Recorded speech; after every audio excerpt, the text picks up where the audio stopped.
ماضی کی یادیں، ماضی کی یادیں، یادیں یادیں، ماضی کی یادیں۔ الحمدللہ رب العالمین والصلاة والسلام علی سید المرسلین، اما بعد فاعوذ باللہ من الشیطان الرجیم، بسم اللہ الرحمن الرحیم۔ الصلاة والسلام علیکہ یا رسول اللہ وعلی آلک واصحابک یا حبیب اللہ۔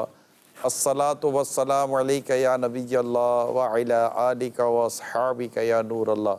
مدنی چینل کے ناظرین، پورا ماضی کی یادیں لیے حاضر ہوں، اور آج ہمارے ساتھ مبلغ دعوت اسلامی ہمارے حاجی بلال مدنی ہیں، جو ہمارے جامعۃ المدینہ میں استاد بھی رہ چکے ہیں، اور ماشاءاللہ ان کے ساتھ ان کی ماضی کی یادیں ہم شیئر کرنے کے لیے جا رہے ہیں۔ بلال بھائی، آغاز ہم کرتے ہیں آپ کے حفظ سے۔ جی، ماشاءاللہ آپ قرآن کریم کے حافظ بھی ہیں۔ الحمدللہ۔ تو بچہ خود تو حافظ بنتا نہیں ہے، اس کے والدین کا اس میں بڑا کردار ہوتا ہے۔ جی ہاں۔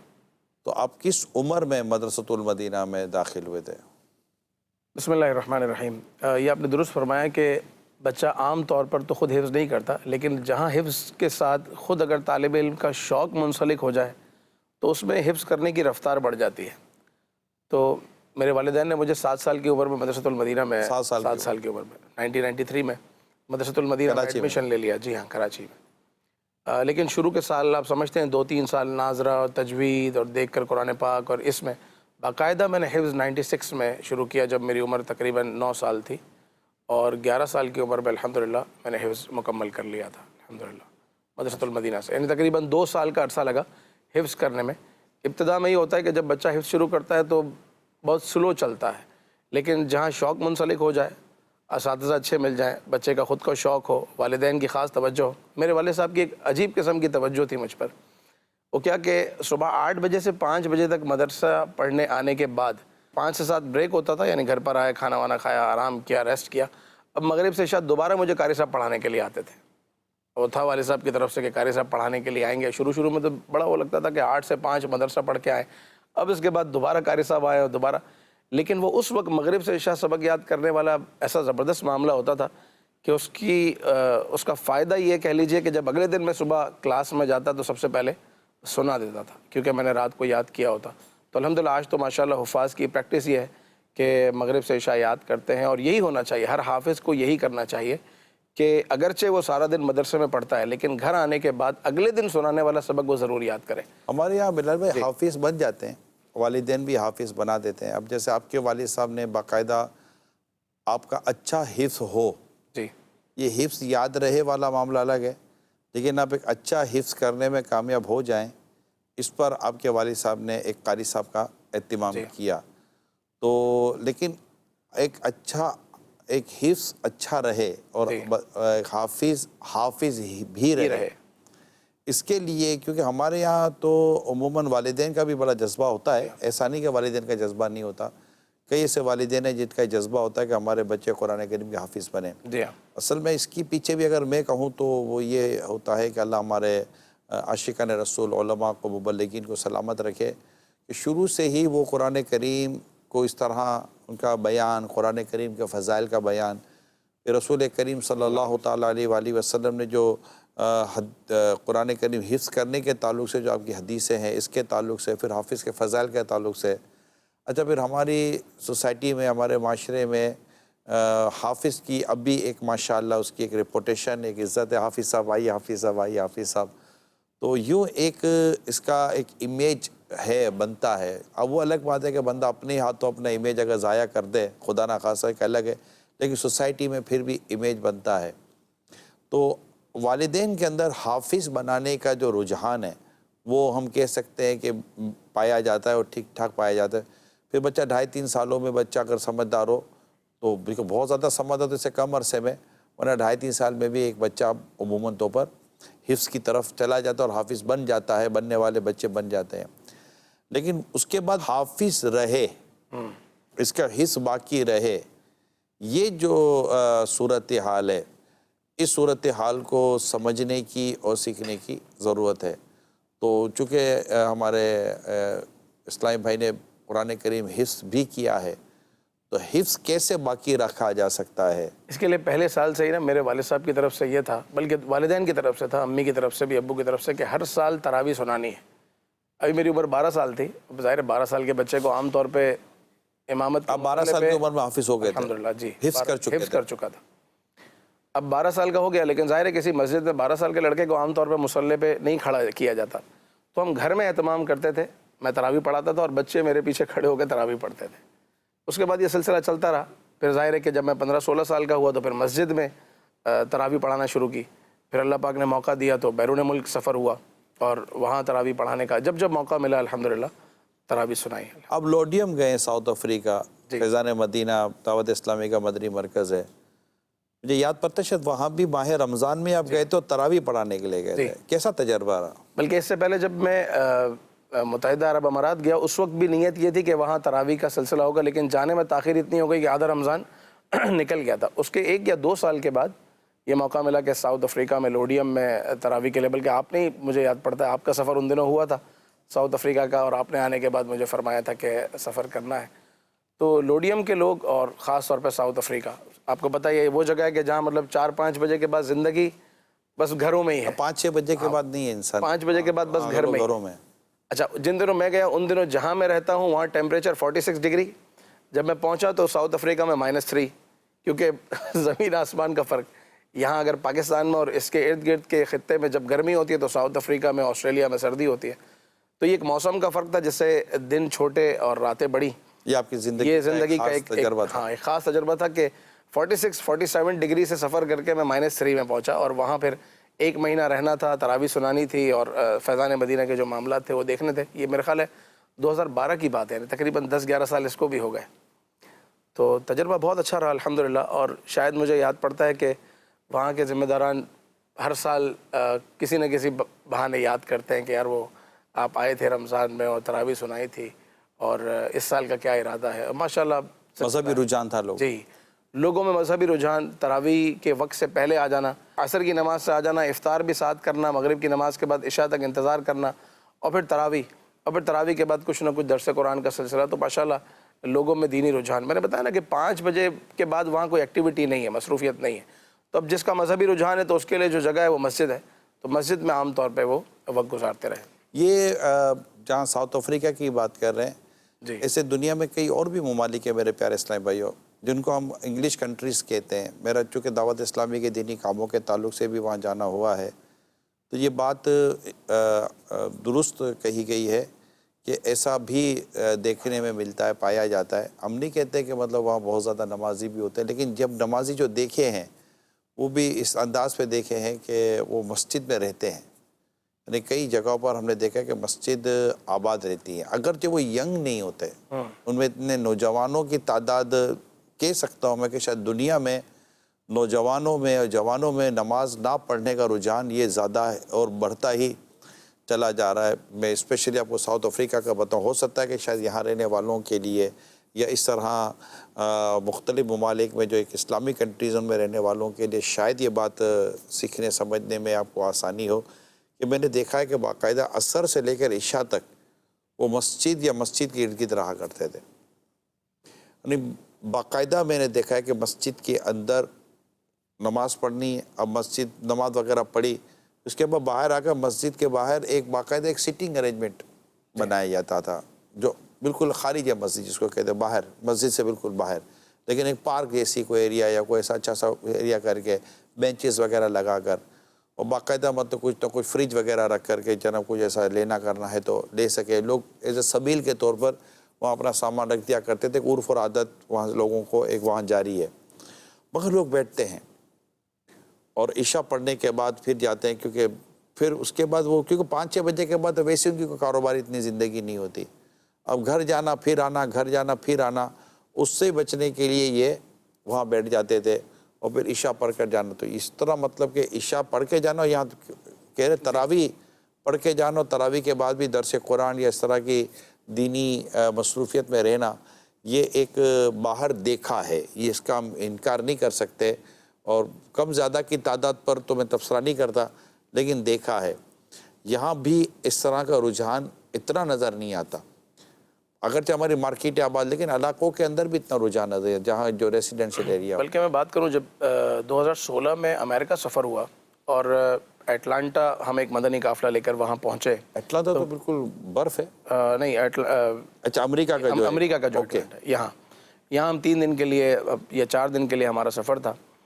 تو یہاں پہ مسجدوں میں، یہ اب میں بات کر رہا ہوں ان لوگوں کی جو پاکستانی نہیں ہے، ایشین نہیں ہے، جو بلالی آپ نے دیکھے ہوں گے، افریقہ بھی آپ نے سفر کیا تو سوڈان ہے یا اس کے علاوہ دوسرے ملکوں کے ہیں، تو یہ وہ لوگ ہیں جو ایتھوپیا کے، یہ فجر سے پہلے بلکہ تہجد سے مسجدوں میں آ جاتے ہیں اور مسجدوں کو آباد کرتے ہیں۔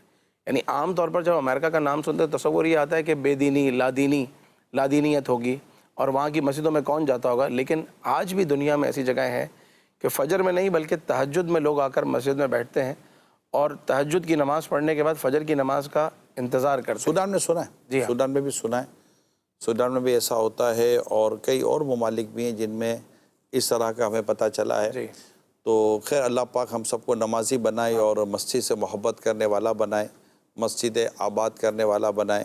تو آپ حفظ کی طرف، تراویح کی طرف آپ لے کے جا رہے تھے کہ بچوں کو تراویح کی طرف لانا اس میں چاہیے۔ حفظ یاد رکھنے کا جو ایک عام طور پر جو طریقہ بیان کیا جاتا ہے وہ تو یہی ہے کہ روزانہ تو تلاوت کریں ہی کریں، لیکن جب ایک پریشر ہوتا ہے، ایک گول ہوتا ہے، ایک ہدف ہوتا ہے کہ کرنا ہے، ہر سال سنانی ہے، تو اس بہانے پورا سال ریویژن رہتا ہے کہ چلو 6 مہینے ریویژن نہ بھی ہوا تو اگلے 6 مہینے ریوائز ہو جاتا ہے۔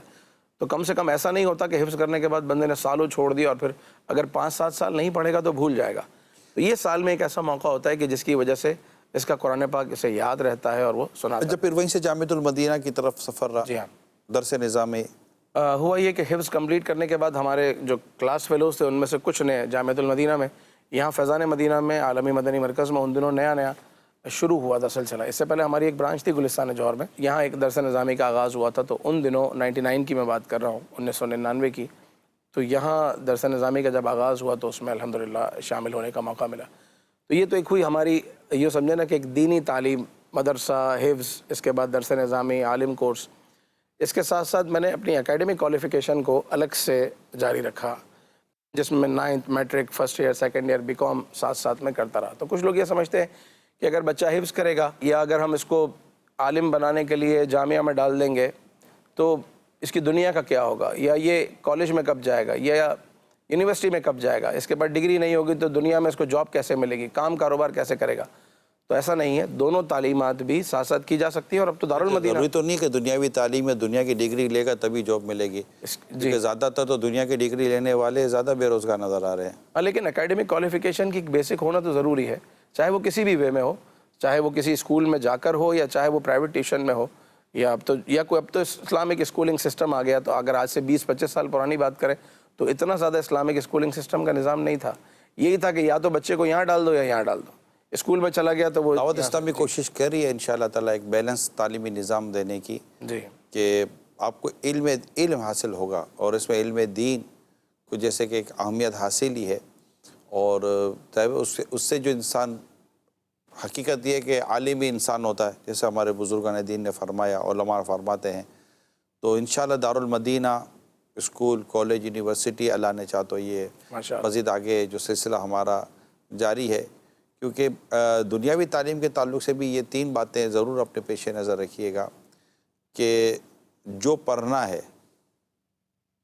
وہ جائز، جس سے پڑھنا ہے وہ جائز، اور جہاں پڑھنا ہے وہ جائز۔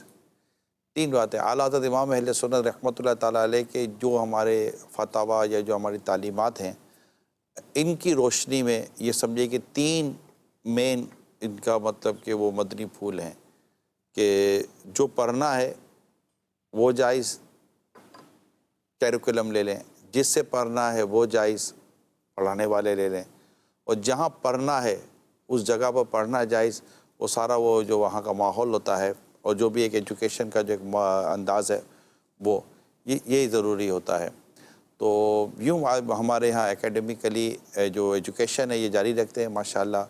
دعوت اسلامی میں اس طرح کافی ساری جامعۃ المدینہ کے تحت تعلیم کا یہ سارا نظام بھی جاری رہتا ہے اللہ کی رحمت سے، یعنی دینی تعلیم اور دنیاوی تعلیم دونوں کو لے کر چلنا، تاکہ ہمیں پتہ چلے کہ زندگی گزارنی کیسے ہے۔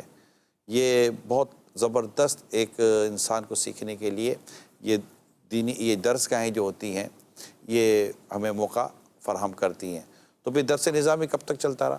2007 میں فراغت ہوئی الحمدللہ، اور پھر اس کے بعد تدریس کا سلسلہ میں نے شروع پھر پڑھانا شروع کر دیا؟ پڑھانا شروع کیا. 2010 تک یہاں تدریس کا سلسلہ رہا الحمدللہ. 2010 تک تدریس کراتے رہے. جی. تو کیا آپ کو کوئی سی یادیں دوران طالب علمی کی کوئی یاد جی. یا بطور استاد پڑھانے کے تعلق سے کوئی سی ماضی کی یادیں ہوں؟ ہاں، اس طرح تو بہت سارے واقعات ہیں کہ جو پڑھتے ہوئے گزرے، جو چیزیں سامنے گزریں. بیچ میں ایک ایسا وقت آیا کہ ظاہر ہے کہ جب میں نے درس نظامی شروع تو کیا، لیکن 2-3 سال بعد ہوا کہ باقی لوگ بھی تو کالج جاتے ہیں، یونیورسٹی جاتے ہیں، میں کیوں یہاں ایک دینی درس گاہ میں اپنا وقت گزار رہا ہوں. تو میں سوئچ ہوا، میں نے چاہا کہ میں کالج چلا جاؤں اور میں جس طریقے سے باقی لوگ زندگی گزارتے ہیں اس طرح گزاروں. تو وہ ایک موومنٹ ہے کہ ایک اسلامی بھائی نے، اس کی مہربانی اللہ تعالیٰ جزائے خیر دے، سمجھایا، اور یوں میں 6 مہینے کے بعد 1 سال کے بعد مدنی قافلے میں ہوا تھا یہ واقعہ؟ جی، مدنی قافلے میں سفر ہوا، اور جو ہمارے علاقائی مشاورت کے ان دنوں نگران تھے انہوں نے بٹھایا، سمجھایا. تو وہ سمجھانا ایک کام، ایک سوئچ، ایک ٹرننگ پوائنٹ تھا. ورنہ ایسا لگتا ہے کہ شاید آج میں جہاں ہوں وہاں نہ ہوتا، کیونکہ ظاہر ہے کہ میں نے تو ایک نئی زندگی کا آغاز کر دیا تھا، لیکن کسی کے سمجھانے نے دوبارہ پھر میں الحمدللہ جامعۃ المدینہ میں آیا. اور اس وقت مجھے خوف تھا کہ اب جو میرے ساتھ پڑھنے والے ہیں یا جو مجھے پڑھانے والے ہیں وہ کیا طنز کریں گے، تانے دیں گے، یا کیا بات کریں گے، کہاں چلا گیا تھا، واپس آ گیا، اور یوں. لیکن الحمدللہ بہت اچھا ویلکم کیا اساتذہ نے بھی اور طلباء نے بھی، اور یوں پھر. لیکن آنے کے بعد میں یہ سمجھتا ہوں کہ مجھے یاد پڑتا ہے کہ درجہ رابعہ میں 4تھے سال میں واپس آیا، اور اس کے بعد لگاتار میں 3-4 سال تک الحمدللہ پوزیشن لیتا رہا. یہ بات ہے کہ بندے کا جہاں دل لگتا ہے نا وہاں پر پھر اس کی جو صلاحیت ہے نا وہ سامنے اس کو کہتے ہیں کہ پیشن کے مطابق اگر پروفیشن ہو جائے نا تو جو پرفارمنس ہے نا وہ ملٹیپل ہو جاتی ہے. جی ہاں. پیشن آپ کا جذبہ کیا ہے، کیا کرنا چاہتے ہیں، اسی کے مطابق آپ کو کام مل جاتا ہے. تو پیشن کے مطابق جب پروفیشن ہو جائے تو جو اس کی جو پرفارمنس ہوتی ہے نا وہ ملٹیپلائی ہو جاتی ہے. تو دلچسپی دیکھنے کی بہت ضرورت ہوتی ہے کہ دلچسپی اس کی کہاں ہے. یہ والدین کو بھی چاہیے کہ اپنی اولاد کی دلچسپی کو بھی فوکس کریں. ایک استاد کو چاہیے کہ اپنے طالب علم کی دلچسپی کو بھی فوکس کریں کہ اس کی دلچسپی ہے کیا. خدا نہ خواستہ اگر کوئی نگیٹیو کی طرف دلچسپی ہے یا غیر ایک مطلب بے مقصد کام کی طرف دلچسپی، تو ڈیفینیٹلی وہاں اس کی اصلاح کی جائے گی اور اس کو اس کی طرف سے موو کیا جائے گا، اس کو کنورٹ کیا جائے گا، اس کی دلچسپی کا رخ بدلا جائے گا. لیکن سم ٹائم اس کی دلچسپی ہوتی ہے ایک اچھے کام میں، لیکن اب میں چاہتا ہوں کہ نہیں یار یہ وہی کرے جو میں کہتا ہوں. اب اس کی دلچسپی نہیں ہے، اور جس کام میں اس کی دلچسپی ہے وہ مطلب کہ کوئی مطلب فضول کام نہیں ہے، کوئی بے مقصد کام نہیں ہے، اور ایسا نہیں اس کا کوئی رزلٹ نہیں ہے، یا اس کی کوئی معاشرے کو ضرورت نہیں ہے، یا اس سے کوئی خدا نہ خواستہ اس کی زندگی ضائع یا برباد ہو جائے گی، ایسا کچھ بھی نہیں ہے. اب جب اس کا پیشن ہے، اس کی دلچسپی ہے، اس کی مطلب کہ خواہش یہ ہے کہ میں یہ کام کروں، تو میری تو درخواست یہ ہے کہ اگر اس کی کوئی غیر شریعت کے خلاف چیز نہیں ہے، غیر اخلاقی نہیں ہے، اور کوئی معاشرتی طور پر اس میں کوئی اتنا عیب نہیں ہے، کوئی ایسی عیب والی چیز نہیں، تو پھر بڑوں کو چاہیے کہ اس میں اپنے بچوں کو، اپنے اسٹوڈنٹس کو، اپنے بچوں کو سپورٹ کریں اور ان کو پھر اس معاملے میں گائیڈ کریں کہ اگر بیٹا جب یہی کرنا ہے تو پھر اس کو اس انداز سے کریں. کیونکہ اب وہ چاہے گا رہنمائی. آپ اس کو کنورٹ کرنے جائیں گے تو وہ ہوگا نہیں. آپ زبردستی بٹھا کہیں اور بٹھا دیں گے، وہ بیٹھ تو جائے گا لیکن بیٹھنے کے بعد وہ آپ کو رزلٹ نہیں دے گا، کیونکہ وہ بس بیٹھ گیا ہے، اطاعت کر رہا ہے. یوں سمجھے آپ کیا کر سکتے ہیں، مجبوری ہے. میرا ایک ماضی کا واقعہ، میں وہ نوجوانوں کے مسائل یہ ریکارڈ کر رہا تھا. ایک مدنی چینل پر کچھ عرصہ چلا تھا یہ پروگرام، نوجوانوں کے مسائل. تو کچھ نوجوانوں کے ساتھ بیٹھنے کا میں سلسلہ کرتا تھا.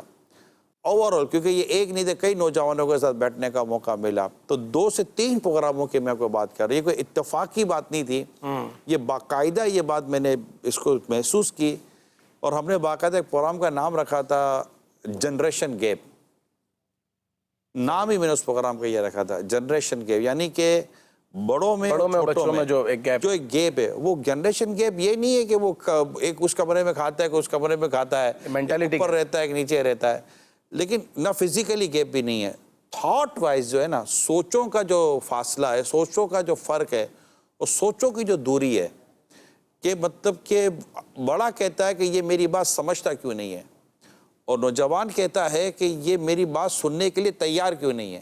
یہ بات سمجھ رہے ہیں آپ؟ جی یعنی کہ بڑا کہتا ہے کہ یہ کیوں نہیں سمجھتا، اور چھوٹا کہتا ہے کہ مطلب میری بات سنتے کیوں نہیں ہے، مجھے مطلب چیزوں کے ریئلائز کیوں نہیں کرتے، میری بات کو سمجھنے کی کوشش کیوں نہیں فرما رہے ہمارے بڑے، اور مجھے ڈانٹ کر، مجھے جھاڑ کر، اور مجھے یوں کیوں بٹھا دیتے ہیں یہ مجھے کہ نہیں بس مطلب کہ آپ بیٹھ جاؤ، آپ یوں ہو جاؤ، آپ یوں ہو جاؤ، تو ایسا کیوں کیا جاتا ہے میرے ساتھ؟ تو یہ ساری ان کی فیلنگز تھی. تو پھر ہم نے اس پر باقاعدہ ایک جنریشن گیپ نام پر ایک پروگرام کیا، جہاں بچوں کو تو ڈیفینیٹلی ہم نے سمجھایا کہ اپنے بڑوں کے ساتھ کیسے رہنا ہے، لیکن بڑوں کو بھی ہم نے کوشش کی ہے کہ اپنے بچوں پر شفقت کریں، پیار دیں، محبت دیں، ان سے مشورہ کریں، ان سے مشورہ لیں، ان سے کوئی بات چیت کریں.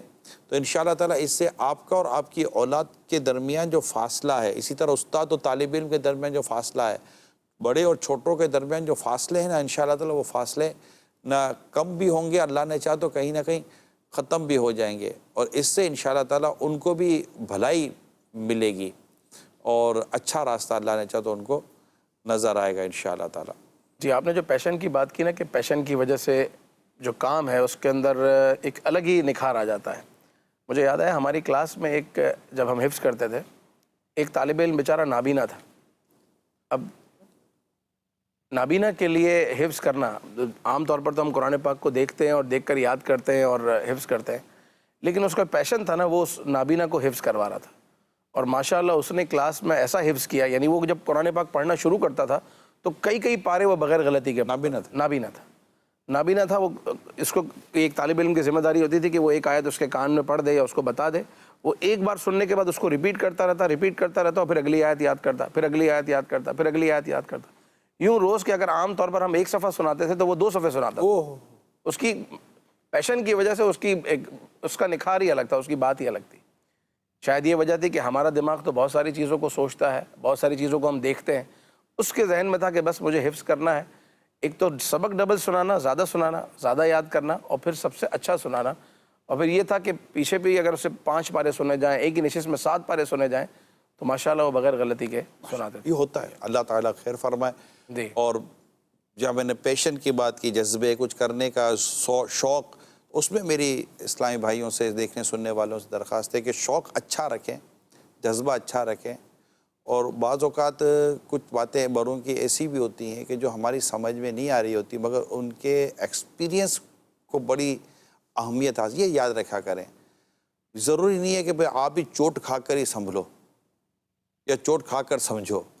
بعض اوقات بڑے چوٹ کھائے ہوئے ہوتے ہیں اور وہ ہمیں سمجھانے کی کوشش کرتے ہیں، لیکن بڑوں کو یہ سمجھنا چاہیے کہ ہمارا کیا وہ ہر کام یہ آخری نہیں ہے. ہو سکتا ہے کہ ہمارے کام کرنے کا طریقہ ہی غلط ہو اور ہم نے چوٹ کھا لی ہو، اور اگلا کرے تو وہ صحیح طریقے سے کرے. لہٰذا بڑا نیوٹرل وے میں جا کر ہی آپس کی ڈسکشنز کرنی چاہیے، اور جذبہ یا پیشن یہ اچھا ہی ہونا چاہیے. یہ حافظ صاحب جو نابینا جن کا یہ تذکرہ فرما رہے ہیں، وہ ظاہر ہے کہ ان کا یہ زبردست جذبہ تھا، اور اللہ پاک نے ان کے لیے آسانیاں کی. کہاں آنکھ والا 1 صفحہ یاد کر رہا ہے، کہاں بغیر آنکھ والا 2 صفحے یاد کر رہے ہیں. تو یہ اللہ پاک کی عطا ہے. کال سے آئے، کال لیتے ہیں. حافظ محمد فتح اللہ قادری اطاری ہے، اکاڑا سے عرض کر رہا ہوں. پروگرام ماضی کی یادیں بڑا زبردست پروگرام ہے، اور اللہ تعالیٰ نگران شورا کے علم میں، عمل میں، عمر میں برکتیں عطا فرمائے. اپنی ماضی کی یادوں میں سے ایک یاد یہ بھی بتائیں کہ آپ کا نگران شورا مرحوم حاجی محمد مشتاق اطاری رحمۃ اللہ تعالی علیہ کے ساتھ کتنا وقت گزرا، جس طرح ان کی ذمہ داری بڑھتی گئی، وہ کس طرح دعوت اسلامی کا کام کرتے تھے اور اخلاق ان کا کیسا تھا، یہ بھی ایک ماضی کی یاد ہے، یہ بھی بتائیں. میں حاجی مشتاق رحمۃ اللہ تعالیٰ علیہ کو اس وقت سے جانتا تھا کہ جب وہ نہ صرف شورا تو نہیں، شورا کا تصور بھی پتہ نہیں تھا کہ نہیں تھا. وہ ایز اے نعت خوان تو ہم ان کو جانتے تھے. جب دعوت اسلامی میں ہم آئے تھے تو ان کے نعت خوانی کے تعلق سے ان کی شہرت ایک بہت اونچی، لیکن ہم یہ بھی جانتے تھے کہ جہاں جہاں لوگ امیر سنت کے نام کو پہچانتے ہیں، وہاں ان کی آواز کے ذریعے ان کی بھی پہچان وہاں تک پہنچی ہوئی تھی.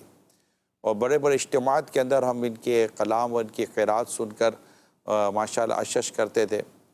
پھر یہ اللہ کی رحمت سے ہمارا علاقہ ہوتا تھا بابری چوک میں، ایک کسی اور حلقے کا ذیلی نگران تھا، اور یہاں ہمارے یہ کہ الگ ذیلی حلقہ تھا. بابری چوک پر کنز الایمان مسجد ایک خوش قسمتی کے ساتھ وہاں پر تشریف لائے بطور امام و خطیب.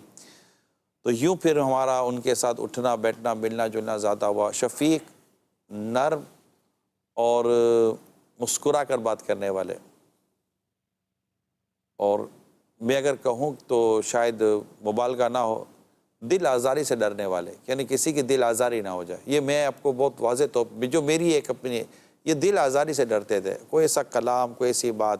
ایک آدھ دفعہ میں نے بھی ان کو کہا تھا یار حاجی وہ غصہ نہیں آتا، اے چھوڑ رہا حاجی کیا غصہ کرنا، یوں ان کا ہی جملہ آتا تھا کیا غصہ کرنا. لیکن اللہ پاک آپ کو سلامت رکھے. حالانکہ بڑا مقام تھا، مرتبہ تھا، مطلب ہر طرف سے واہ واہ تھی. شورا نہیں بنی تھی.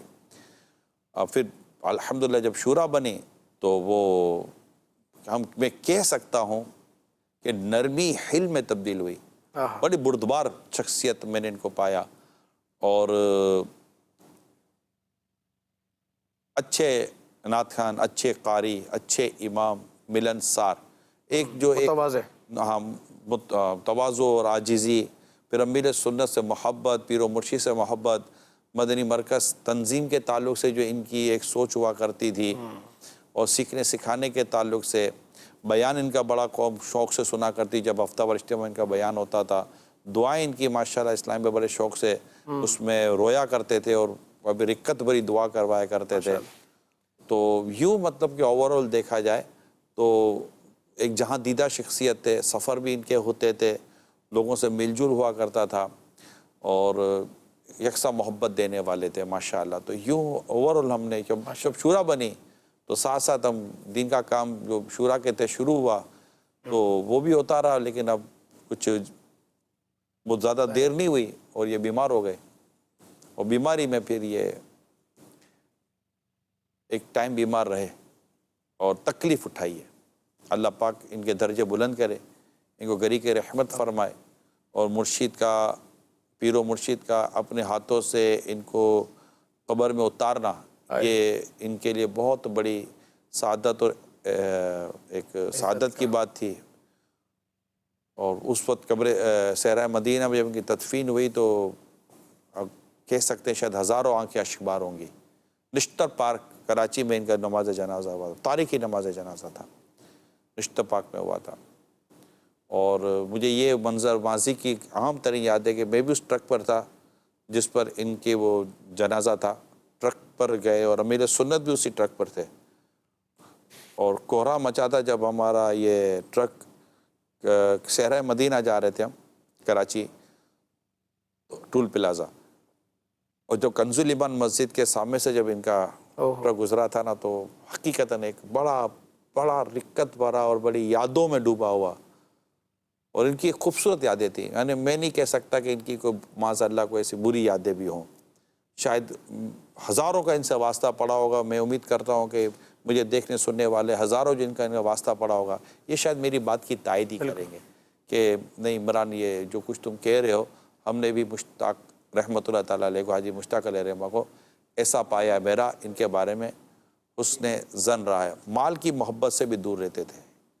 مالی جو میری دیکھیں ہر انسان اپنے حد تک ہی بیان کرے گا. جو ہم نے دیکھا سفر ساتھ ہوا، مدنی مشورے ساتھ ہوئے، شورا کا مدنی مشورہ تقریباً ہر ماہ 72 گھنٹے کا ہم لوگ اس وقت شروع میں کیا کرتے تھے.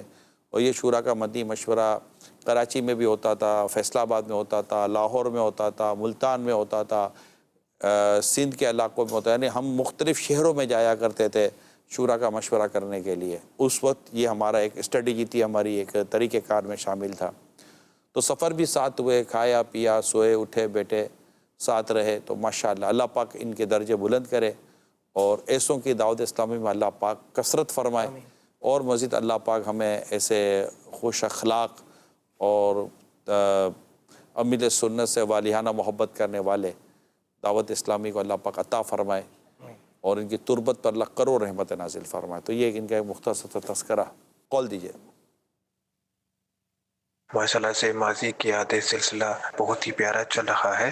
بلال بھائی آپ سے میرا یہ سوال ہے کہ آپ نے حفظ و ناظرہ کرنے کے بعد آپ کو عالم کی طرف لانے کی طرف کس نے ذہن دیا؟ وہ کون سے اسلامی بھائی ہیں، ان کا بھی نام بتائے. اور آپ سے دوسرا سوال یہ تھا کہ آپ یوسف سلیم بھائی کے چھوٹے بھائی ہیں یا بڑے؟ آپ کی شکل نہ ان سے ملتی ہے. یوسف سلیم بھائی ظاہر ہے کہ ہر مسلمان آپس میں بھائی ہے، لیکن یوں نہ وہ میرے بڑے بھائی ہیں نہ میں ان کا چھوٹا بھائی ہوں، تو خیر اللہ برکت دے انہیں۔ اور جو درس نظامی کی طرف ذہن دینے والے، تو مجھے اس وقت نام یاد نہیں آ رہا، 2-3 کلاس فیلوز تھے جو، جس میں کاشف سلیم بھی تھے، آج بھی مدینہ العلمیہ میں وہ ایک شعبے کے ذمہ دار ہیں، شعبہ اعلیٰ حضرت کے ذمہ دار ہیں، وہ تھے، ساتھ میں 1-2 اور تھے جنہوں نے کہا کہ ہم بھی چلے گئے ہیں تو آپ بھی آ جاؤ، تو یوں ایک آنے کا سلسلہ بنا تھا۔ مدینے جانا ہوا، سبحان اللہ، الحمدللہ، ذکر مدینہ بھی ہو جائے۔ اللہ رب العالمین۔ کب کب گئے، کیسے گئے، کو مدینے کی باتیں، مدینے کی یادیں، مدینہ پاک کا تذکرہ، مکہ مکرمہ کا تذکرہ، وہاں کی تو یادیں ہی یادیں، اللہ پاک نصیب کرے۔ سب سے پہلا سفر 2003 میں ہوا جب میری عمر 16 سال تھی، اور وہ سفر ظاہر ہے پہلا سفر مدینے کا اور مکے کا سفر کوئی بھی نہیں بھول سکتا، اور خاص طور پر جب خانہ کعبہ پر پہلی نظر پڑتی ہے، جب آدمی خانہ کعبہ کے سامنے جاتا ہے اور آنکھوں کو اٹھا کے کعبۃ اللہ المشرفہ کا دیدار کرتا ہے، وہ منظر کبھی بھی بھلایا نہیں جا سکتا۔ اگرچہ کہ اس سے پہلے شاید سینکڑوں بار ٹی وی پر اور پوسٹرز میں دیکھا ہو، لیکن پہلی نظر جو فزیکل جو حاضری ہوتی ہے وہ نہیں بھولی جا سکتی، پہلا عمرہ نہیں بھولا جا سکتا، اور حجر اسود کا بوسہ نہیں بھولا جا سکتا۔ تو یہ وہ چیزیں الحمدللہ جو زندگی میں نصیب ہوئیں، اور اللہ تعالیٰ بار بار نصیب کرے۔ تو وہ پہلا سفر تھا، پہلا سفر بھی ایک قافلے کے ساتھ ہوا، سیکھنے سکھانے کا سلسلہ رہا پہلے سفر میں بھی الحمدللہ، اور اس کے بعد بھی جانا ہوا۔ جو ایک اور یاد جو امیر اہل سنت کے ساتھ پچھلے 2018 میں، جب آپ کا 17 سال کے بعد حج کا سفر تھا، اور یوں تصور نہیں تھا کہ حج میں امیر اہل سنت سے ملاقات ہوگی، اور ایسی ملاقات ہوگی کہ ہم ایک ہی خیمے میں ہوں گے، اور یوں ساتھ وقت گزرے گا کہ امیر اہل سنت آرام فرمائیں گے تو آپ کے قدم جو ہے وہ ہماری طرف ہوں گے، ایسا تصور نہیں تھا کہ ایسے بھی وقت ساتھ گزرے گا۔ تو الحمدللہ بنا کی یادیں، پھر آپ کی امیر اہل سنت کی محبتیں، شفقتیں، پیار محبت ہر ایک کے ساتھ جیسا سلوک آپ نے دیکھا ہی ہے، تو الحمدللہ یہ ایک ایسا سفر تھا حج کا کہ جو کبھی بھلایا نہیں جا سکتا۔ آپ بھی ساتھ تھے، اور مزدلفہ کی رات، اور وہاں کیسی وہ لیٹنا، اور وہ سبحان اللہ مزدلفہ کی رات، اور وہاں یعنی ہم جب چلے تھے عرفات سے مزدلفہ کے لیے تو شاید ہم نہیں سوچ رہے تھے کہ ہم کس جگہ جا کر رکیں گے، جو ہمیں جگہ ملی اور جس جگہ ہم نے قیام کیا اور فجر کی نماز مفتی حسان صاحب نے امامت کی، اور وہ ایک ایسے روحانی مناظر ہیں کہ شاید سالوں گزر جائے ہم بھول نہیں سکتے۔ امیر اہل سنت کا دعا کروانا، رات باپا لیٹے تھے امیر سنت جی، اور میں بات کرتے کرتے میں نے بھی ساتھی چادر جی، اس میں نے سمجھ کہا تھا کہ مجھے لگتا ہے کہ شاید یہ خواب کبھی دیکھا تھا، ڈریم کیمپ ٹرو، تو سچا ہو گیا تھا جیسے خواب۔ تو الحمدللہ وہ تو کہ مزدلفہ کی باتیں، مینا کی باتیں، پھر حج کی یادیں آ رہی ہیں، اللہ نصیب کرے، اللہ نصیب کرے۔ آمین۔ تو آپ کا یوں سفر شروع ہوا، یوں سفر ہوا الحمدللہ۔ پھر اس کے بعد اگر مکہ مکرمہ مدینہ منورہ حاضری تو الحمدللہ رہتی ہے، لیکن جو کہیں کہ یاد رہ جاتا ہے تو بزرگوں کے ساتھ سفر ہو تو وہ ایک خاص یادیں ہوتی ہے، ورنہ تو جب مدینہ منورہ حاضری ہو تو وہ ایک یادگار سفر ہی ہوتا ہے۔ اور اس کے علاوہ کہاں حاضری ہوئی مزارات کے تعلق سے؟ مزارات کے تعلق سے جارڈن میں مزارات ہیں، اور جارڈن یہ یوں سمجھیں کہ عرب شریف کے ساتھ ہی اس کی بارڈر لگتی ہے، یعنی اگر بائی روڈ جانا بھی چاہیں تو جایا جا سکتا ہے، لیکن عام طور پر لوگ فلائٹ لیتے ہیں۔ اور جارڈن میں انبیاء کرام علیہ السلام کی بھی مزارات ہیں، مثلا کچھ صحابہ کرام اہم مشہور مزارات کا اصل نام؟ میں مزارات کچھ ایسے ہیں کہ منسوب ہیں، جس طریقے سے اصحاب کہف کا جو واقعہ اور اصحاب کہف کے جو مزارات ہیں وہ منسوب ہے کہ وہ تو غاری میں تھا نا، ایک جی غار، اور وہاں پر ان کے مزارات موجود ہیں جہاں زیارت کی جا سکتی ہے، لیکن علماء یہی بیان کرتے ہیں کہ یہ منسوب ہے، یہ نہیں کہا جا سکتا کہ 100% یہی مزار ہے، تخطیط ضرور لگی ہے، لوگ اصحاب کہف کی نسبت سے ہی زیارت بھی کرتے ہیں۔ اس طرح سیدنا شعیب علیہ السلام کا مزار ہے۔ اچھا، عمان میں اور یہاں عمان میں بھی شہر سلالہ میں یہ انبیاء کی سرزمین کہا جاتا ہے، وہاں حضرت عمران علیہ السلام کا مزار ہے۔ اس کے علاوہ حضرت ایوب علیہ السلام کے سے منسوب ایک مزار ہے۔ تو عمان سلالہ میں مزارات ماشاءاللہ، وہاں بھی سیدنا ایوب علیہ السلام کے مزار جو منسوب ہے، وہاں تو وہ ایک خاص پانی کا چشمہ بھی ہے جس کے حوالے سے مشہور ہے کہ آپ کو جو شفا ملی تھی اور جو معاملہ حل ہوا تھا وہ اسی پانی سے ہوا تھا۔ تو آج بھی زائرین آتے ہیں، اس پانی کو بھرتے ہیں، اس سے تبرک حاصل کرتے ہیں۔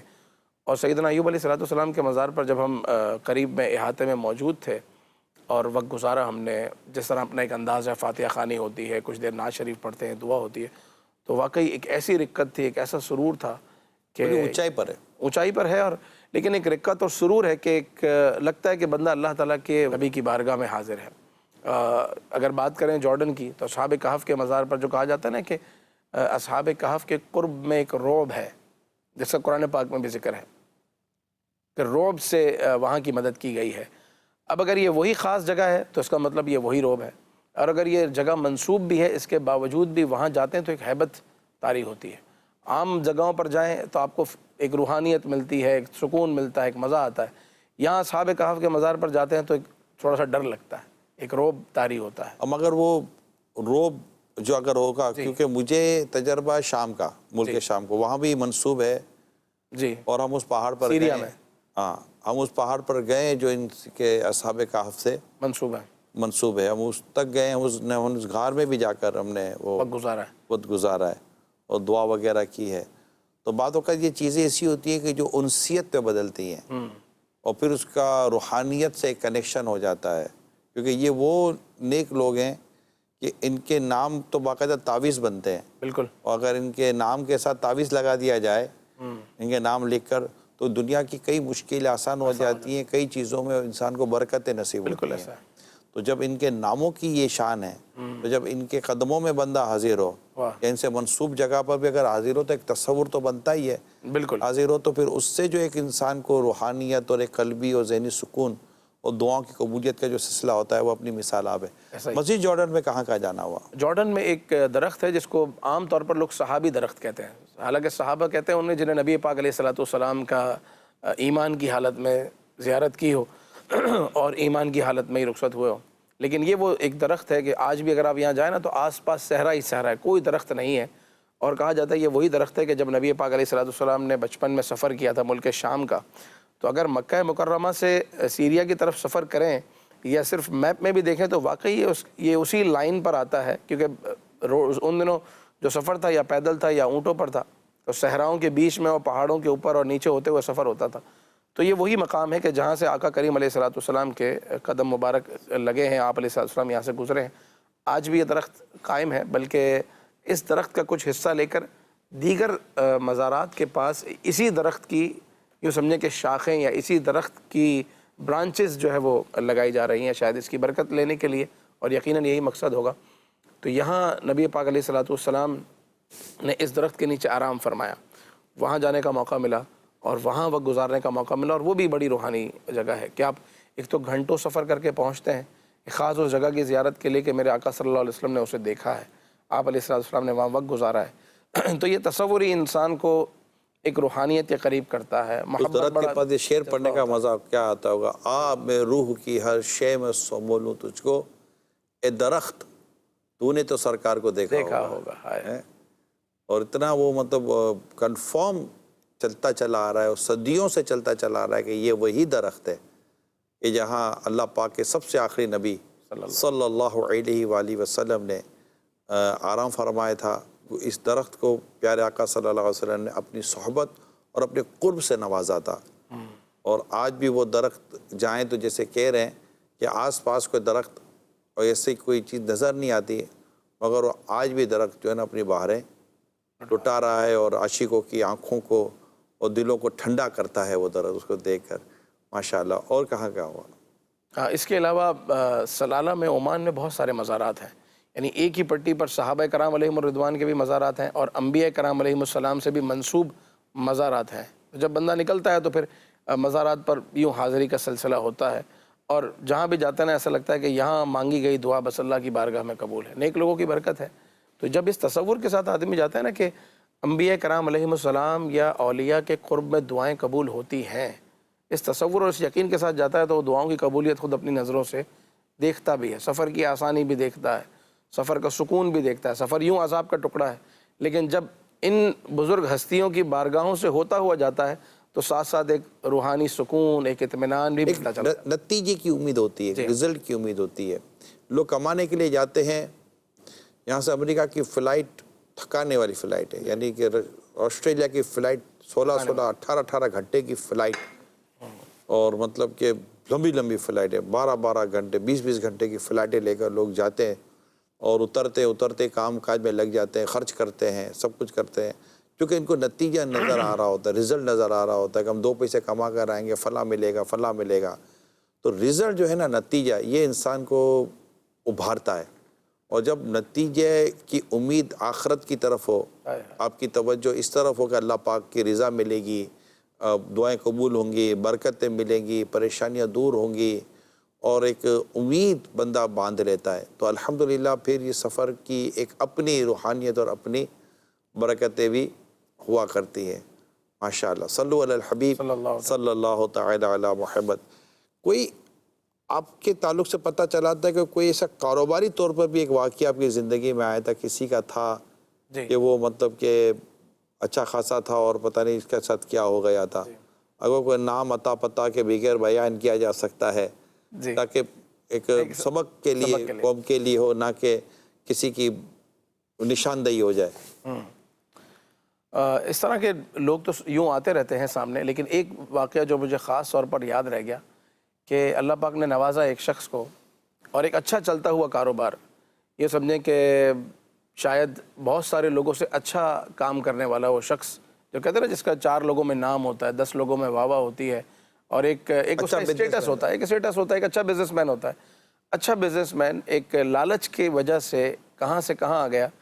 ہوا یہ کہ شاید اس نے مجھ سے مشورہ بھی کیا تھا یہ کام کرنے سے پہلے کہ بلال بھائی مجھے جو ہے وہ کام بڑھانے کے لیے، اچھا کام چل رہا ہے لیکن اس کو بڑھانے کے لیے لون چاہیے، تو میں بینک سے لون لے لوں، کیا خیال ہے؟ میں نے منع کیا کہ بینک سے لون، میں نے تو اب تک جتنوں کو دیکھا ہے تو بینک سے لون لے کر جو سود کی آفت میں پڑا ہے نا، تو دنیا بھی برباد، آخرت بھی برباد. اگر بغیر توبہ کیے مر گیا تو رب کو کیا منہ دکھائے گا. بیچارے کی کیا سمجھ میں آیا، اور اس نے ایک اماؤنٹ بینک سے قرضہ لے لیا، صرف اس لیے کہ میرا کام اور بڑھ جائے. چاول کی سپلائی تھی اس کی مختلف جگہوں پہ. وہ پیسہ آنے کے بعد اب دل میں ایک اور لالچ آئی، پیسہ آ گیا. پیسہ آنے کے بعد اس نے زیادہ مال اٹھانا شروع کر دیا، زیادہ اچھی سپلائی شروع ہو گئی. اب اس کے بعد اس کے ذہن میں آیا کہ میں جس کو چاول دیتا ہوں تو یہ تو وہ اس کو پتہ ہی نہیں چلے گا کہ کیا ہے کیا نہیں. عموماً طور پر پیکنگ ہوتی ہے اور وہ نا خیراتی ادارے میں دینا تھا. اب خیراتی ادارے میں دینا ہے تو آپ نے اور میں نے تو وہ چاول استعمال کرنا نہیں ہے، وہ تو بیگ بن جانے اور غریبوں میں بٹ جانے. تو اب کس کو پڑی ہے کہ وہ کھول کر دیکھے کہ اس میں ہے کیا. اور ہمارے آج بھی یہ اللہ کرے کہ یہ معاملہ بدل جائے کہ ہم لوگ اپنے گھر میں کھانے کے لیے آٹا اور چاول الگ کوالٹی کا لاتے ہیں، جہاں بانٹنے کی بات آتی ہے تو وہاں اللہ کی راہ میں دینے کی بات ہوتی ہے، جہاں اللہ کی راہ میں دینے کی بات ہوتی ہے، جہاں خیرات کرنے کی بات ہوتی ہے تو وہاں کوالٹی چینج ہو جاتی ہے. تو یہی ہوا، اسے سیمپل دکھایا کچھ اور، آرڈر کچھ اور لیا، اور چاول مکس چلانا شروع کر دیا، ملاوٹ کرنا شروع کر دی. غیر شرعی ملاوٹ کی، اور بیگ بھی بننا شروع ہو گئے، بکنا بھی شروع ہو گیا، اور سلسلہ چل بھی رہا ہے. لیکن ہوا یہ کہ 4 6 8 مہینے گزرنے کے بعد، یا غالباً سال گزرنے کے بعد، کسی ایک دن جو ہے وہ چیکنگ ہو گئی.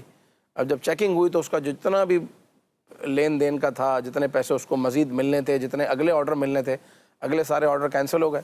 پچھلی جتنی پیمنٹیں تھیں وہ بلاک ہو گئی. نتیجتاً یہ ہوا کہ وہ بینک کا مقروض ہو گیا، بینک کو ٹائم پہ قسط نہیں دے سکا، لوگوں سے جو قرضہ لیا تھا اس کی انسٹالمنٹ پوری نہیں کر سکا. لوگوں نے اس پر کیس کر دیے. جس ملک کا میں واقعہ بتا رہا ہوں وہاں اگر چیک ڈس آنر ہو تو کیس ہوتا ہے. تو کیس ہوا، کیس ہونے کے بعد جیل میں. اب جس بندے کا اسٹیٹس تھا بزنس کمیونٹی کا بندہ، ایک اچھی عزت دار زندگی گزارنے والا آدمی، وہ 4 دن میں جیل میں آ گیا ان سب چیزوں کے ہوتے ہوئے. اس میں یہ کہہ سکتے ہیں کہ مال کی محبت یہ انسان کو تباہ کر دیتی ہے. الہاکم التکاثر حتی زرتم المقابر، تمہیں غافل رکھا مال کی زیادہ طلبی نے، یہاں تک کہ تم نے قبروں کا منہ دیکھ لیا. تو ہمیں اس واقعے سے یہ بات سمجھنا چاہیے کہ کیونکہ سود نے ملاوٹ کی طرف، غیر شرعی ملاوٹ کی طرف اس کو مائل کر دیا، اور اس کا نتیجہ یہ نکلا کہ وہ بینک. ایسا ہی واقعہ میں بھی جانتا ہوں اس طرح کے واقعات، کہ جنہوں نے اپنے آپ کو سود پہ مبتلا کیا، اور انٹرسٹ پر، سود پر. اب اس کا کوئی بھی نام بندہ بدل لے مختلف ناموں کے ساتھ، اگر وہ سودی ہے تو حرام ہے، چاہے اس کا نام کچھ بھی رکھ دیں آپ. اگر وہ ہے سودی، شرعاً وہ سودی ہے، چاہے وہ آپ کہیں سے قرضے کے نام پر لیں یا کہیں سودے کے نام پر آپ کوئی کام کریں. جیسے گولڈ والے عموماً کام کرتے تو اس کے بھی بالکل ایک باریک لائن ہوتی ہے جس کو وہ شاید ان کی نظر نہیں آتی، اور وہ سود میں مبتلا ہونے کی ان کی پوزیشن بن جاتی ہے. یہ مجھے یوں پتہ ہے کہ یہ بھی ایک دارالفتہ اہل سنت جو ہمارے مفتیان کرام ہیں، ماضی میں ہم نے ایک آپس میں مشورہ کیا تھا جس میں یہ گولڈ کا اور جیولرز کا جو ہوتے کام کرنے والے ان کے ساتھ مشورہ ہوا تھا، تو باپ رے باپ بہت مشکل ترین چیز، کیونکہ اصل میں ہم نے کاروبار کیا تو کاروبار کا شرعی طریقہ سیکھا نہیں ہے، تو بس کاروبار کر رہے ہیں، یہ کر دیا وہ کر دیا، یہ لے لیا وہ لے لیا۔ وہ ایک ماضی کی یاد شیئر کرتا ہوں کہ ایک دفعہ امیر سنت کے ساتھ کوئی اس طرح کے لوگ کچھ بیٹھے ہوئے ہوں گے، تو ڈیل چل رہی تھی، کوئی بات چیت چل رہی تھی، بزنس مین نے کہا کہ حضور اب یہ اگر ہم کرتے تو وہ بھی راضی ہم بھی راضی ہیں، مسئلہ کیا ہے؟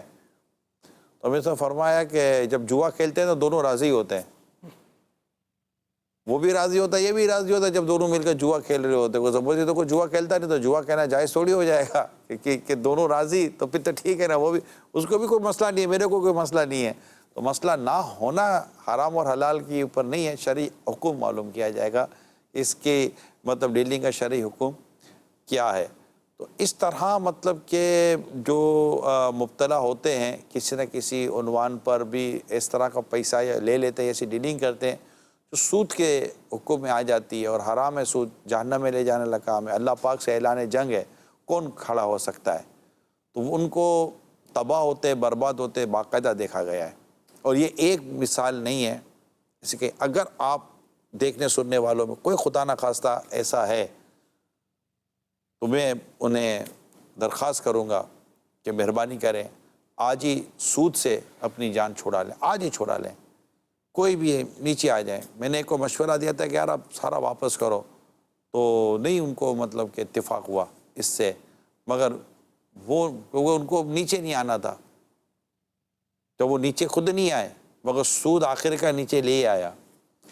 وہ تو یہ سود کو آپ دیمک سمجھیں، جیسے کہ لکڑی کو آپ کے جو لکڑی کا ووڈ ڈور ہے، دروازہ ہے آپ کا، کتنے خوبصورت بنا لیں آپ، اس پہ کتنی میناکاری کروا لیں، کتنا ہی اس کے اوپر پالش اور ڈیکو کروا لیں آپ، خوبصورت سے خوبصورت دروازہ بنا لیں آپ، لیکن اگر اس کے اندر دیمک آ چکی ہے تو کھوکھلا ہو چکا ہے، اس کی باہر کی خوبصورتی اس کی مضبوطی کی علامت نہیں ہے۔ تھوڑی دیر کے انتظار کریں، ایک جھٹکا لگے گا دروازہ نیچے آ جائے گا۔ انگلش کا ایک ورڈ ہے، مجھے وہ یاد نہیں ہے، جو انگلش کی ایک باقاعدہ سینگ محاورہ ہے، کہا جاتا ہے، وہ یاد نہیں ہے مجھے، لیکن اس کا ترجمہ یہ ہے کہ ایک ماچس کی تلی نے اونٹ کی ریڑھ کی ہڈی توڑ دی۔ ایک ماچس کی تلی نے، ماچس کا تنکا کتنا ہوتا ہے جس سے ماچس جو جلاتے ہیں، دیا سلائی جس کو ہم کہتے ہیں، وہ اونٹ پر رکھی تو اونٹ کی ریڑھ کی ہڈی ٹوٹ گئی۔ اس پہ وزن کتنا؟ اصل میں اس پہ کوئی وزن نہیں تھا، اس کی ریڑھ کی ہڈی پہ اتنا وزن تھا پہلے سے ہی اونٹ کی ہڈی پر کہ اب صرف ماچس کی تلی رہی نا تو وہ ٹوٹ گیا۔ بات سمجھ رہے ہیں آپ؟ تو بعض اوقات ہوتا یہ ہے کہ ہر چیز اب اینڈ پہ ہوتی ہے، کوئی ایک لمحہ آئے گا کہ سارے کے سارا امپائر جو ہے نا وہ تباہ و برباد ہو جاتا ہے، گھر کا سکون برباد ہو جاتا ہے، گھر کا چین برباد ہو جاتا ہے، کچھ بھی نہیں رہتا، عزت تک چلی جاتی ہے لوگوں کی، سب کچھ ختم ہو جاتا ہے۔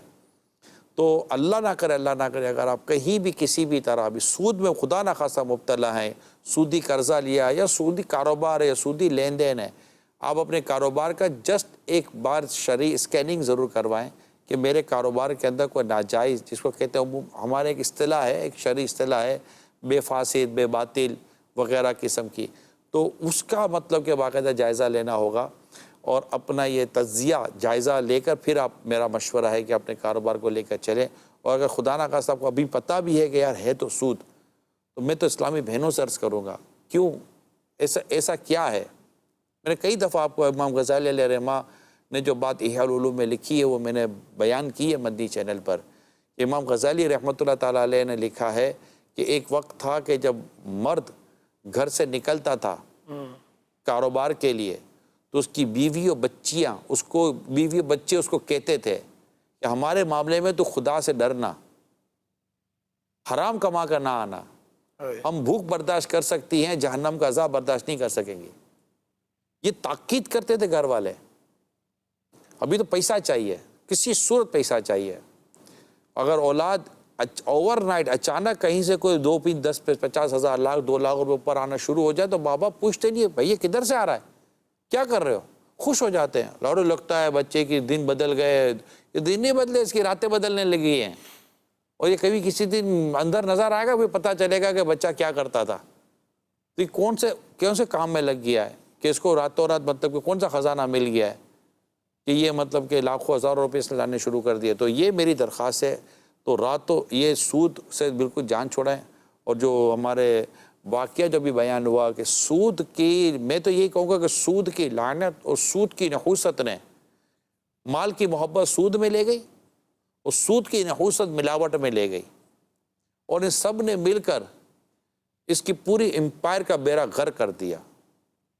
اچھا، میں ان واقعات کو بھی جانتا ہوں کہ جنہوں نے ان باتوں کو سمجھا، سیریس ہوئے، ون شاٹ بولڈ اسٹیپ لے کر انہوں نے اپنے آپ کو اس تمام سودی معاملہ سے فارغ کر دیا. ان کو بھی سمجھانے والے آئے ہوں گے کہ کیا بیوقوف ہو، ان کی باتوں میں آ جاتا. یہ شیطانی انداز اختیار کرنے والے لوگ بھی ہوتے ہیں، آپ ان کی باتوں میں نہ آئیں. تو میں آپ کو بتا رہا ہوں، میں خود ان سے ملا ہوں کہ جب وہ تمام تر چیزیں جب نکالی انہوں نے اپنی سودی تمام معنی سے نکلی، تو ڈیفینیٹلی ان کے اندر ایک ڈاؤن فال تو آنا ہے نا، نیچے آنا ہے. لیکن جب وہ نیچے اپنے رب کی رضا کے لیے، تو اللہ پاک نے ان کو بلند کرنا بلند کر دیا. اور وہ خود مجھے کہتے ہیں کہ اس وقت جتنا ہم کاروبار کرتے تھے سود پر، ہم نے سود نکال دیا. تھوڑا عرصہ رہے آزمائش میں، اور یہ آزمائش پہ اللہ تعالیٰ صبر بھی عطا فرما دیتا ہے، اور بندہ بڑا پرسکون ہوتا ہے کہ میں جو کر رہا ہوں میرے رب کے لیے کر رہا ہوں. اور پھر اس کے بعد جو اللہ پاک نے ہمیں نوازا اور ہمیں عطا کی، تو آج ہم اس سے زیادہ بہتر ہیں، یعنی اس سے زیادہ ان کی اچھی زندگی اور اچھا کاروبار ہے. تو ایسی یہ بھی اسٹوری، یہ سکسیس اسٹوریز بھی ہیں، اور وہ اسٹوریز بھی، یعنی کہ یہ وہ اسٹوریز ہیں جن میں آپ کو دیکھیں گے یار یہ قابل رشک لوگ ہیں، اور وہ لوگ بھی جو قابل عبرت ہیں. اور لیکن ایک تعداد ہے جو مانتی ہے. ہمارے میمنوں میں کہاوت ہے، میں میمنی میں پہلے کہتا ہوں، وارے نہ وڑیو ہارے وڑیو. سمجھا؟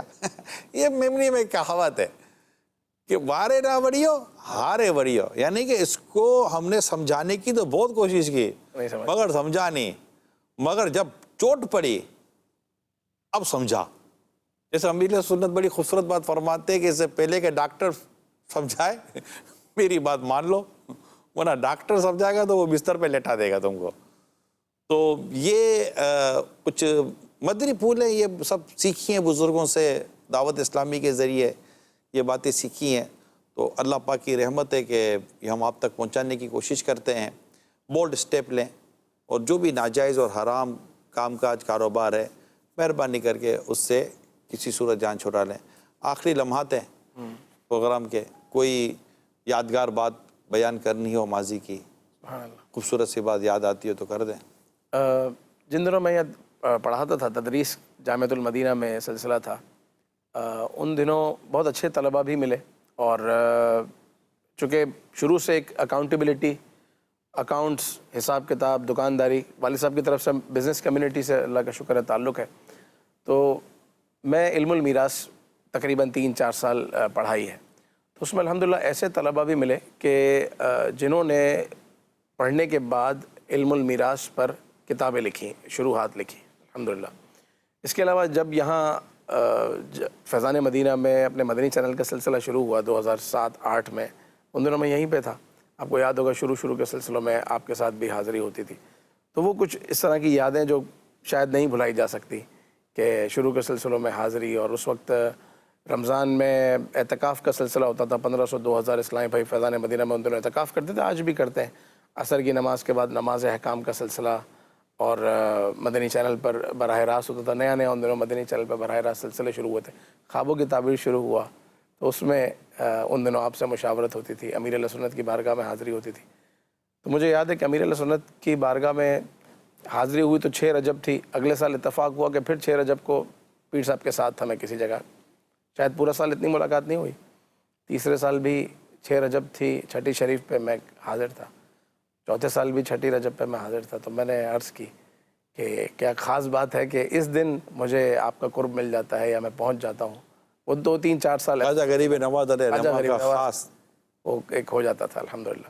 اللہ پاک عمل کرنے کی توفیق عطا فرمائے. دعوت اسلامی کے دینی ماحول کی اللہ پاک ہمیں برکت حاصل کرنے توفیق عطا فرمائے۔ مدرسۃ المدینہ میں داخلہ لیا، حافظ بنے، جامعۃ المدینہ میں داخلہ لیا، درس نظامی پورا کیا، ماشاءاللہ طالب علم بھی یہیں رہے، تدریس بھی کروائی، استاد بھی رہے اور حافظ بھی بنے۔ مختلف دعوت اسلامی کے مدنی مراکز میں جا کر تراویح کا سلسلہ بھی رہا۔ تو دعوت اسلامی کے ذریعے الحمدللہ دنیا بھر میں کئی اسلامی بھائیوں کو بہت کچھ سیکھنے، سمجھنے، کرنے کا موقع ملا ہے۔ جذبہ ہونا چاہیے، لگن ہونی چاہیے، پیشن ہونا چاہیے۔ دعوت اسلامی کے پاس ایک سے ایک دینی کام کے مواقع موجود ہیں۔ ابھی دعوت اسلامی کے دینی ماحول سے وابستہ رہیں۔ اجازت دیجیے۔ صلو علی الحبیب صلی اللہ تعالی علی محمد۔ ماضی کی یادیں، ماضی